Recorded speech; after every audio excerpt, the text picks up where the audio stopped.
પાદરા નગરપાલિકાની ચૂંટણીમાં ભારતીય જનતા પાર્ટી ભાજપનો ભગવો લહેરાયો છે। નગરપાલિકાના વિવિધ વોર્ડોમાં ભાજપના 11 જેટલા ઉમેદવારો બિનહરીફ ચૂંટાતા કાર્યક્રમમાં ભારે ઉત્સાહનો માહોલ જોવા મળ્યો હતો। જેમાં વોર્ડ નંબર 6 અને 7 ના 8 ઉમેદવારો તેમજ અન્ય 3 જેટલા વોર્ડમાં 3 ઉમેદવારો બિનહરીફ જાહેર થયા છે। જે વડોદરા જિલ્લા ભાજપમાં સૌથી વધુ પાદરા ખાતે બિનહરીફ બેઠકો થઈ છે।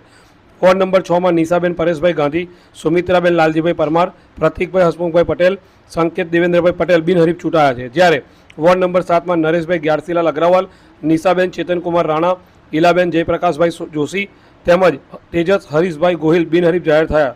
આ ઉપરાંત વોર્ડ નંબર 2 માં રાકેશભાઈ રાજુભાઈ રાણા અને વોર્ડ નંબર 3 માં પારુલબેન જયેશભાઈ દરજી અને વોર્ડ નંબર 4 માં ભાજપના પૂર્વ નગર પ્રમુખ દીપેશભાઈ દેવેન્દ્રભાઈ પંચાલ પણ બિનહરીફ ચૂંટાઈ આવ્યા છે। આ પ્રસંગે પાદરાના ધારાસભ્ય ચેતનસિંહ ઝાલાના કાર્યાલય ખાતે આતિશબાજી કરી ભવ્ય ઉજવણી કરવામાં આવી હતી, જ્યાં ભાજપના હોદ્દેદારો કાર્યકરો મોટી સંખ્યામાં હાજર રહ્યા હતા।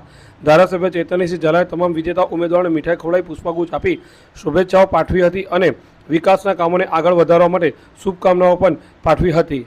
પાદરા નગરપાલિકા ચૂંટણીમાં ભારતીય જનતા પાર્ટીના 11 ઉમેદવારો બિનહરીફ ચૂંટાયેલા જાહેર થયા છે। તે બદલ તમામ ઉમેદવારોને ખૂબ ખૂબ અભિનંદન આપું છું અને આજ રોજ ફટાકડા ફોડી અને આ ઉમેદવારોને સન્માન કરવામાં આવ્યું છે।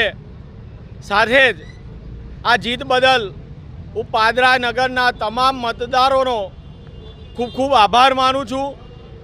સાથે જ જે હરીફ ઉમેદવારો હતા કે જેમને પાદરાના વિકાસ માટે ભારતીય જનતા પાર્ટીના ઉમેદવારોને સમર્થન આપ્યું અને પોતાના ઉમેદવારી પત્ર ભારતીય જનતા પાર્ટીના સમર્થનમાં પરત ખેંચ્યા છે, તેવા ઉમેદવારોનો પણ ખૂબ ખૂબ આભાર માનું છું। સાથે જ આ જીત એ ભારતીય જનતા પાર્ટીના તમામ કાર્યકર્તાઓની જીત છે અને કેન્દ્ર સરકાર, ગુજરાત સરકાર દ્વારા જે અવિરત વિકાસ ચાલી રહ્યો છે, આ વિકાસના સમર્થનમાં પાદરા નગરની જનતાએ જે વિશ્વાસ દાખ્યો છે તે બદલ તેમનો પણ ખૂબ ખૂબ આભાર માનું છું।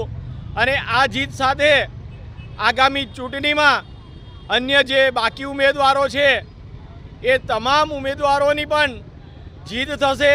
પાદરા નગરની જનતા તમામ ઉમેદવારોને જીત અપાવશે અને પાદરા નગરપાલિકામાં સૌ પ્રથમ વખત 28 કમળ જીતીને જશે એનો અમને પૂરો વિશ્વાસ છે। પાદરા નગરપાલિકાના ઇતિહાસમાં પહેલીવાર ભારતીય જનતા પાર્ટીના જે ઉમેદવારો હતા, અમારા લોકલાડીલા ધારાસભ્ય શ્રી ચૈતન્યસિંહ ઝાલાના માર્ગદર્શન હેઠળ 11 ઉમેદવારો બિનહરીફ થઈને કોર્પોરેટર થયા છે। એ સૌને ખૂબ ખૂબ અભિનંદન। 28 પૈકી જે 11 જીત્યા છે અને બાકી જે 17 રહ્યા છે એને બી પાદરાની જનતા જંગી બહુમતીથી જીતાડશે એવી આશા અમને છે અને સરકારશ્રીના કરેલા કામો પર અમને પાકો વિશ્વાસ છે। અમારા તમામ ઉમેદવારો જીતશે અને ભવ્ય વિજય મેળવીશું એવી અમને અપેક્ષા છે। પાદરા નગરપાલિકાની ચૂંટણીની અંદર આજે ખરેખર બહુ સારો દિવસ છે। અમારા નગરપાલિકાની અંદર 28 ઉમેદવારની અંદર 11 ઉમેદવારો જે બિનહરીફ થયા છે। 11 ઉમેદવારની સામે જે મારા મિત્ર, મારા વડીલોએ જે નગરપાલિકાના વિકાસને ધ્યાનમાં લઈને જે સાથ સહકાર આપ્યો છે ને, ખરેખર હું હૃદયપૂર્વક એમનો આભાર માનું છું। મોદી સાહેબની વિકાસની યાત્રા, ભૂપેન્દ્ર સરકારની વિકાસ યાત્રામાં ખરેખર પાદરા નગરમાં 28 સીટો જે જીતવાની છે એની અંદર 11 સીટો જીતી ગયા છે। બાકીની 17 સીટો નગરપાલિકા ભવ્ય વિજય મેળવશે। સૌથી મોટું અમારા ચૈતન્યસિંહ ઝાલા ધારાસભ્યશ્રીનું સારામાં સારું માર્ગદર્શન ને એમની બુદ્ધિથી અને એમની કામગીરીથી આ બધી અમને જીત મેળવી છે। અને સાથે સાથે પાદરા નગરનો મતદારોનો ખૂબ ખૂબ હું આભાર માનું છું। ભારત માતા કી જય।